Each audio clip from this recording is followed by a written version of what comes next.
Hello আমার sweet cute বন্ধুরা, কেমন আছো তোমরা? নিশ্চয় আমার গল্প শুনে শুনে খুব সুখ নিচ্ছ আর আনন্দে আছো, তাই না? তোমাদের আনন্দ দিতেই তো আমি নিয়মিত তোমাদের জন্য নতুন নতুন গল্প নিয়ে হাজির হয়ে যাই। তো চলো, তোমরা যারা এখনো আমার চ্যানেলটি সাবস্ক্রাইব করনি তারা প্লিজ প্লিজ প্লিজ আমার চ্যানেলটি সাবস্ক্রাইব করে দাও। চলো তাহলে দেরি না করে ভিডিওটি জলদি জলদি করে লাইক করো আর চ্যানেলটি সাবস্ক্রাইব করে দাও। ধন্যবাদ। বাড়িতে প্রবেশ করতেই নিজের স্ত্রীকে শাড়ির আঁচল ঠিক করতে করতে রুম থেকে বের হতে দেখে থমকে যায় ইফাজ। কিন্তু সবচেয়ে বেশি অবাক হয় ওর স্ত্রীর পিছন থেকে শার্টের বোতাম লাগাতে লাগাতে একজন পুরুষকে বের হতে দেখে। সেই পুরুষটা আর কেউ নয়, ইফাজের স্ত্রী পিহুর চাচাতো ভাই নেহাল। পিহু দরজার দিকে তাকাতেই থমকে গেল ইফাজকে দেখে। ইফাজ অশ্রুসিক্ত নয়নে পিহুর দিকে তাকিয়ে আছে। রাগে তার মুখ লাল আভা ছড়িয়ে পড়েছে, হাতে মুঠো শক্ত হয়ে গেছে। এসব আর সহ্য করতে পারল না ইফাজ। ঝড়ের গতিতে এসে পিহুর গালে সর্বশক্তি দিয়ে থাপ্পড় বসালো। টাল সামলাতে না পেরে পিহু 2 কদম পিছিয়ে গিয়ে নেহালের সাথে ধাক্কা খেল। নেহাল পিহুকে ধরতেই পিহু নিজেকে ছাড়িয়ে নিল। চোখ থেকে তার পানি বের হচ্ছে। গালে হাত দিয়ে পিহু ইফাজের দিকে তাকালো। ইফাজ আবার পিহুর হাত ধরে টেনে নিজের সামনে এনে দাঁড় করিয়ে বলল, ছি, তুমি এতটা খারাপ আমি আগে ভাবিনি। আন্টি ঠিকই বলেছিল যে এই নেহালের সাথে তোমার সম্পর্ক আছে, কিন্তু আমি তা বিশ্বাস করিনি। এতটাই ভালোবেসেছি তোমাকে, আর তুমি আমার ভালোবাসাকে শেষ করে দিলে। ছি, আমার ভাবতেও ঘেন্না হচ্ছে। ইফাজের কথা শুনে পিহু বাকহীন হয়ে গেছে। মুখ থেকে কথা বের করার চেষ্টা করছে কিন্তু পারছে না।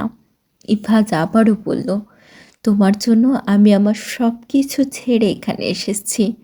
তোমার জন্য আমি আমার বাবা মাকেও ত্যাগ করেছি। আমার বাবার বিশাল সম্পত্তি ছেড়ে ছোটোখাটো চাকরি নিয়েছি শুধুমাত্র তোমাকে ভালোবাসি বলে। আর তুমি? আমার ভাবতেও অবাক লাগছে পিহু, কি আছে এই নেহালের মধ্যে যা আমার মধ্যে নেই বলো? পিহু কম্পিত কণ্ঠে বলল, ইফাজ, তুমি আগে আমার কথাটা শোনো। পিহুর কথা শুনে ইফাজ থমকে উঠল, বলল, চুপ, আরে একটাও কথা বলবে না তুমি। ইফাজের ধমকে পিহু কেঁপে উঠল। ইফাজের দিকে তাকিয়ে অনবরত চোখের পানি ফেলতে লাগলো। ইফাজ তাচ্ছিল্য করে হেসে বলল, তুমি কি ভেবেছ তোমার কান্না আর মন গলে কথা শুনে আমি আবারও গলে যাব? কখনোই না। একটা কথা মনে রেখো, ভালোবাসলে যেমন সবটা দিয়ে ভালোবাসতে পারি, আবার ঘৃণা করলেও সবটা দিয়ে ঘৃণা করতে পারি। আমার জীবনের সবচেয়ে প্রিয় মানুষটা তোমাকে ভেবেছিলাম, কিন্তু তুমি আমার সেই প্রিয়জন নও। আমি মিথ্যা ছিলাম, তুমি আমার অপ্রিয় ছিলে, সেটা আজকে বুঝতে পারলাম।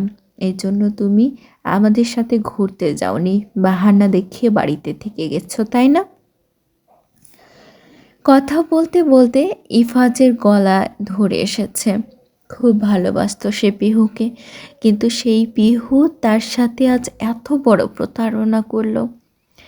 পিহু ইফাজের দিকে তাকিয়ে কেঁদেই চলেছে।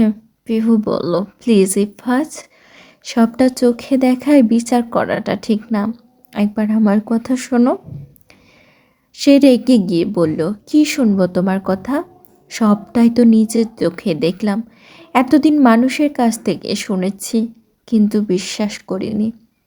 আজ তো নিজের চোখকেই অবিশ্বাস করব কিভাবে বলো? পিহু অবাক হয়ে গেল। কে ইফাজকে ওর নামে উল্টাপাল্টা খবর দিল? পিহু কিছু বলতে যাবে তার আগে ইফাজ পিহুর দুবাহু শক্ত করে ধরল। ব্যথা পাচ্ছে পিহু, কিন্তু আজকে ব্যথা যেন কিছুই নয়, এর থেকে 1000 গুণ বেশি ব্যথা ওর বুকে হচ্ছে। ইফাজ পিহুকে ঝাঁকিয়ে বলল, কেন এমন করলে? একবারও তো ঈশানের কথা ভেবে দেখোনি তুমি? ইফাজের কথায় পিহুর ঘোর কাটল। ইফাজের থেকে দৃষ্টি সরিয়ে দরজার দিকে সে তাকালো। বড় টেডি বিয়ার আর রিমোট কন্ট্রোল গাড়ি হাতে নিয়ে দাঁড়িয়ে আছে ঈশান।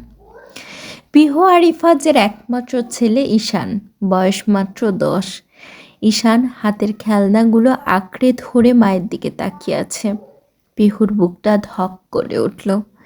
ঈশানও কি তার বাবার মতো তাকে ভুল বুঝবে? আম্মু বলে আর কি ডাকবে তাকে? না বুকের ভেতর খুব জ্বলছে তার। আগে ইফাজকে সবটা বোঝাতে হবে। পিহু আবারও ইফাজের দিকে তাকিয়ে বলল, ইফাজ, আমার কথাটা শোনো।